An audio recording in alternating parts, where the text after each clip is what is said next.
Hello, everybody. Welcome back to our last episode of The Last of Us Infected and Character Analysis. It's kind of been a long time coming. I've just been, just kind of busy with some stuff, but we're finally finishing it. It's not necessarily a series that's been dragged on. It's just kind of been like around, It's just kind of a trial series, and we're going to continue with this character analysis series. So we're going to cap off Last of Us in this episode. We're going to finish it, the last infected analysis, ending it with a bang, and I'm also going to tell you guys. The next game we're going to be doing. So stay tuned at the end of this video. I'll let you guys know the next game we're going to be doing for the next character analysis round. So definitely stay tuned for the end of this video. But for now, let's get to the last infected in The Last of Us. Now, I contemplated talking about this because I was just thinking the bloater should just be the last one.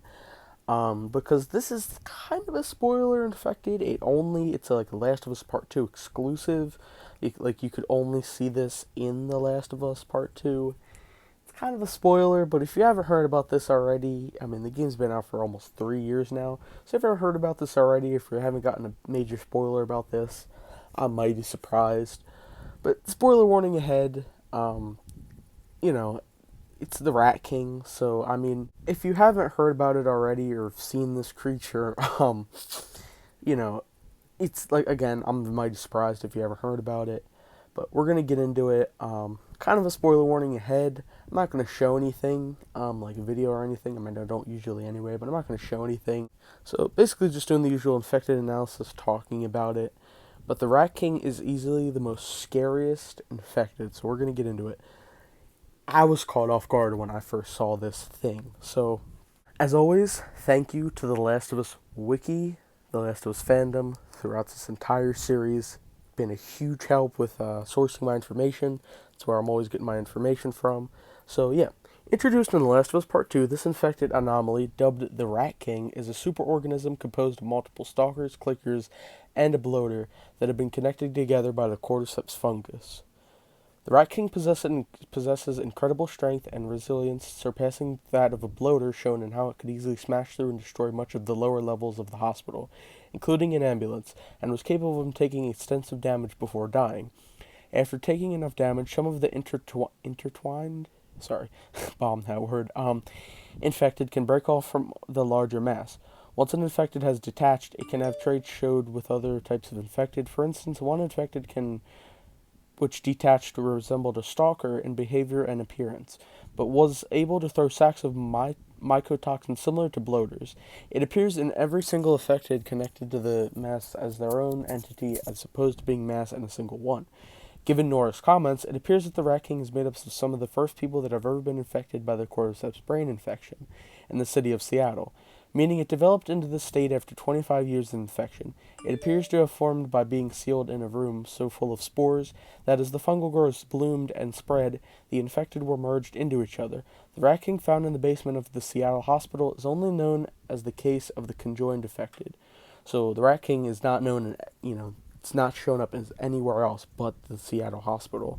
The Rat King is the strongest known infected and as such can take Gragatunan? I'm not going to try to read that. Amounts of damage.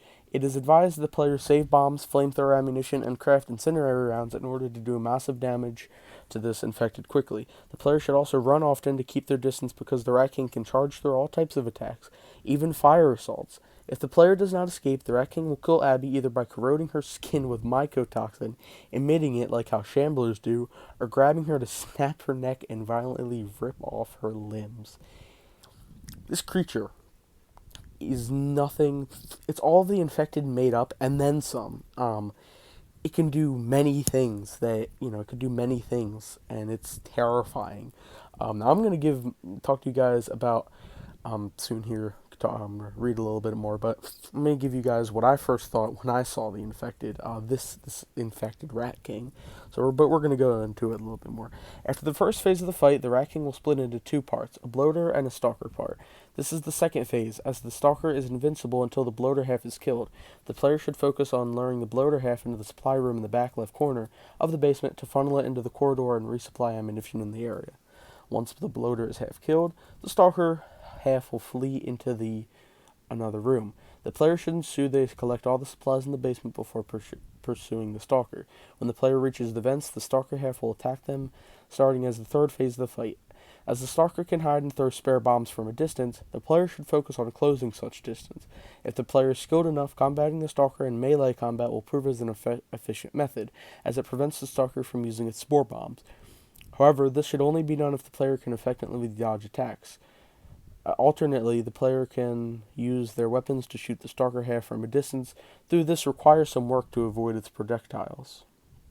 That's pretty much it. Very short article, but I'm going to go into it. Now, this is me now, talking about the Rat King. This is my personal experience. I'm going to actually give you guys a little bit of, go into more detail than the wiki does on this article. Essentially, you go down. I mean, this kind of ties into the Last of Us story a little bit. You go down. You have to get medical supplies for Yara. You go down there. It's ground zero for the city. It's the city of Seattle. Down there are the trauma center and the ICU, I believe. And it's basically, it leads out to the garage where they brought in the first infected of Seattle. So these people, the Rat King, is what happens when so much, like when you go down, and you could read letters and collectibles and everything down there that show these people were so, the people who came into the hospital because of being infected, they were so close and clumped together that the infection took over and then it just became the Rat King after 25 years of being that way. That's what comes up. The Rat King comes out. Now, you go downstairs, you look for the stuff, you look in a few things, you gotta power up the generator, and after powering up the generator, you come down to the main floor, and you see something, and this is creepy as all get. I'm getting chills just talking about it. You see something has dug a hole through all the dead infected, because there's basically an infected wall with, some of them are live clickers actually, but there's basically an infected wall of all the dead infected because they're clumped so much together, and the Rat King has dug a hole through that, and it's very creepy, and you don't know what it is. You hear sounds in the game before you actually come face to face with it. You hear sounds in it. You hear sounds, but you have no idea what it is. Who could have dug those holes? It's definitely not human. That's what I was first thinking when I saw that. That's not human.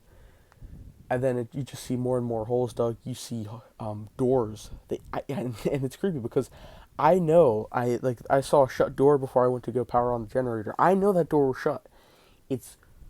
There was two doors leading into the garage, just ripped open by the creature.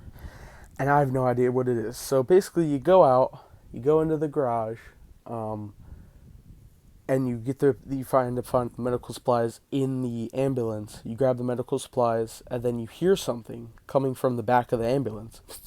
And then this is my first experience with the Rat King. I was playing The Last of Us Part 2, first time, had no idea what it was. I got the stuff, and then I look back, and it's the Rat King. I have to pause my game. Because funnily enough, I had to go eat dinner. So I paused my game. I mean, I was gonna end up having to pause my game no matter what. But I saw that Rat King, and I was like, "Bro, what is that? What is that?" So I had to go eat dinner, and I was eating dinner. I was like, "What kind of fight am I gonna be into when I go back to playing the game? What kind of fight am I gonna be into? What is that thing? What's the Rat King?" I mean, I didn't know that it was called the Rat King at the time, but what is that thing? And I come back, I fight it, and it was just, I died at least 3 times trying to fight it. And then, as mentioned, flames and bombs and stuff really affect it. And not even that. I mean, it takes a lot of flames and bombs, flamethrower and stuff to actually kill it. But that was my first initial reaction of the Rat King. Just thought it was a nice little story I'd share with you guys. My first impressions on this absolutely horrifying creature that they actually, they really, really did good with, supplying the Rat King. And it makes sense. It makes sense that something like that exists. The plot hole exists on why it exists. And a Last of Us Part 2 exclusive.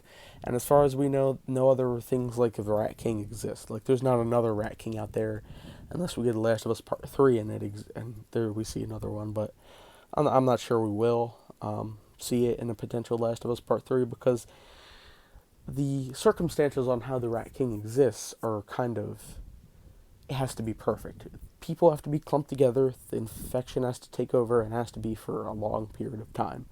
The circumstances have to be just right. So, the chances of us seeing another Rat King in a potential Last of Us Part 3, I don't know. But this is probably a once in a lifetime, once in a game time thing that we're going to see the Rat King, or something like the Rat King at least. So it's pretty crazy.